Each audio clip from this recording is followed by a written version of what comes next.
Hey friends, I'm so glad you're joining us for Journey to Easter with the Women of the Resurrection. I'm Sharon Betters, and this is the Daily Treasure podcast produced by Mark Inc. Ministries. We're continuing today to look at some of the unnamed women who stood afar off at the crucifixion, those women whose lives were turned upside down by Jesus, and women that I think we can be pretty certain who were there, holding on to one another, probably sobbing into one another's shoulders, terrified of what was happening to their beloved friend and teacher. Today, we're going to be looking at the woman with the issue of blood, and her story is in Mark chapter 5, verses 25 through 34. And there was a woman who had had a discharge of blood for 12 years, and who had suffered much under many physicians, and had spent all that she had, but was no better, but rather grew worse. She had heard the reports about Jesus and came up behind him in the crowd and touched his garment. For she said, "If I touch even his garments, I will be made well." And immediately the flow of blood dried up, and she felt in her body that she was healed of her disease. And Jesus, perceiving in himself that power had gone out from him, immediately turned about in the crowd and said, "Who touched my garments?" And his disciples said to him, "You see the crowd pressing around you, and yet you say, 'Who touched me?'" And he looked around to see who had done it. But the woman, knowing what had happened to her, came in fear and trembling and fell down before him and told him the whole truth. And he said to her, "Daughter, your faith has made you well. Go in peace and be healed of your disease." For 12 long years, the woman's bleeding disorder isolated her, because according to Jewish law, she contaminated anything she touched, including people. Her bleeding made her unclean, according to Leviticus 15, verses 25 and 27. For a woman whose menstrual period lasted 5 to 7 days, this law worked well because it relieved her of many of her responsibilities.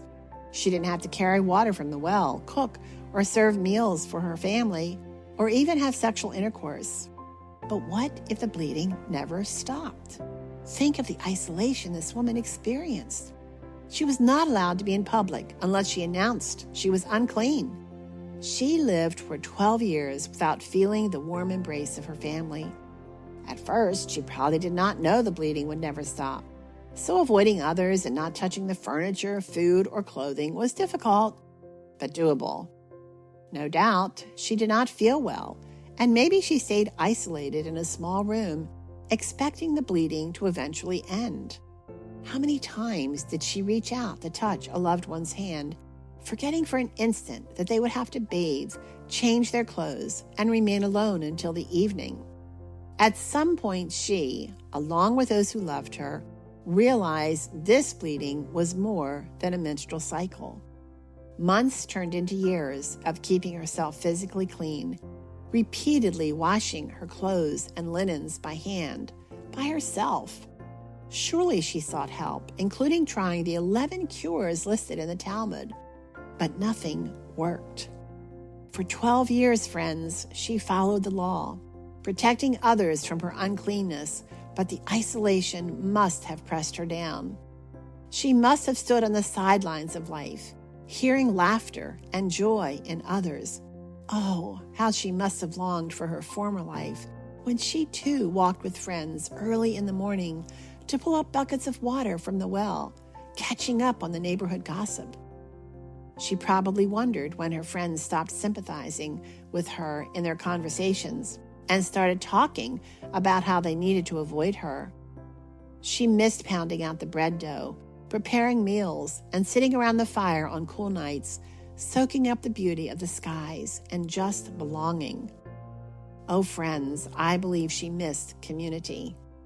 At first, she probably worked hard to avoid touching others when she ventured out, but now she had to keep her head down, calling out the word unclean, knowing she needed to avoid contaminating anyone.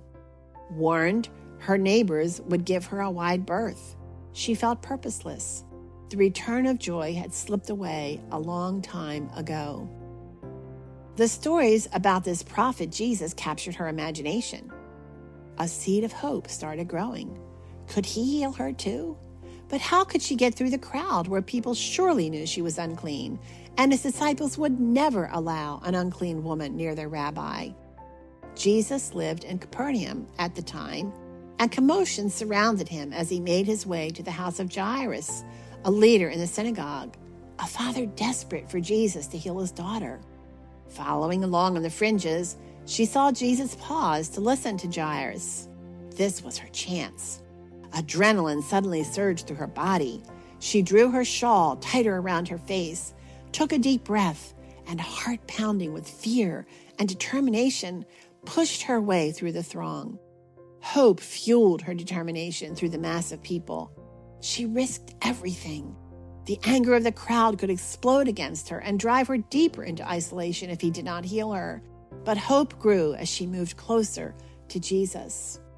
This woman took a deep breath, bent low, almost crawling, stretched out her hand, and touched the hem of his garment, hoping no one noticed her. Immediately, she knew she was different. For the first time in 12 years, her body felt well. She melted back into the crowd, needing to go somewhere private to process what had just happened. Could it be? Could it really be? But this was not to be a private healing. Jesus knew that power had flowed out of him, and he asks, "Who touched me?" His question mystified his disciples because people crowded around him. Terror filled the woman.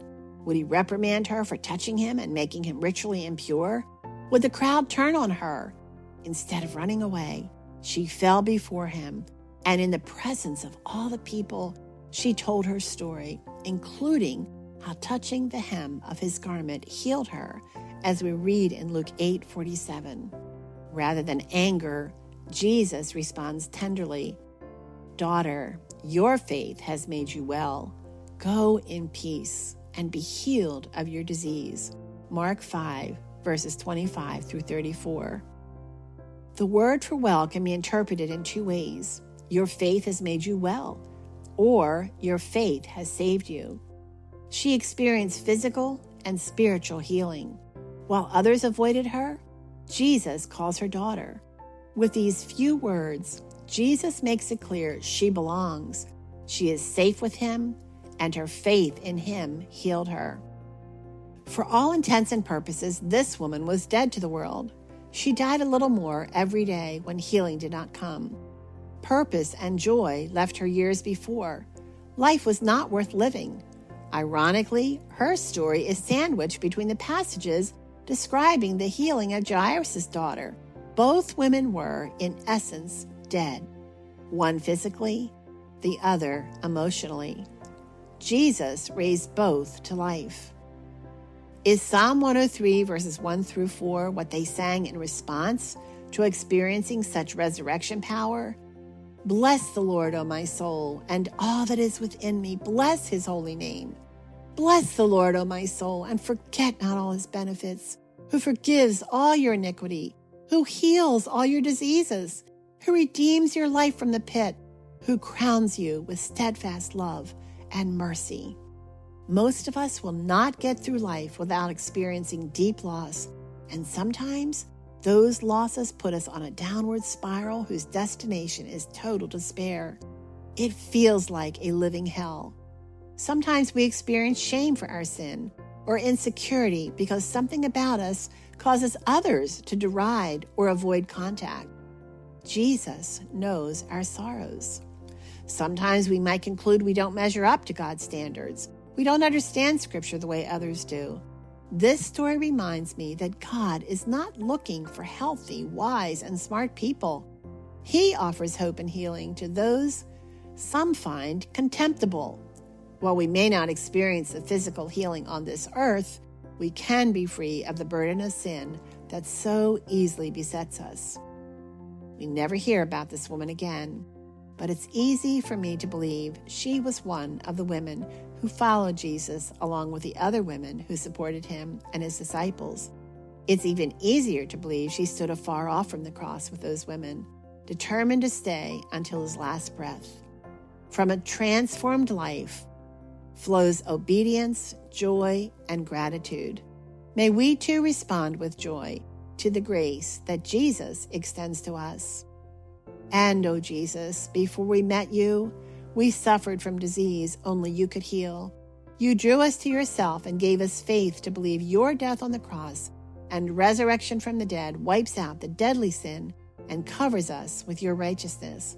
May we too stand at the empty cross this Easter, rejoicing in the victory over sin and rejoicing that we too have resurrection power. Thanks so much for joining us for the Daily Treasure podcast today. And it is our prayer, as always, that each scripture is being used by the Lord to help turn your heart toward Jesus, to equip you and enable you to walk by faith. And one more treasure from scripture is from Ephesians 5:16, where Paul challenges us to make the most of every opportunity. And I want to encourage each of us to be intentional about looking for those opportunities to share the gospel, to reflect Jesus in our interactions with others, and to always have in mind, what opportunity does God have for me today to share his love with someone who is desperate for hope. Thanks again for joining us, and I look forward to being with you tomorrow.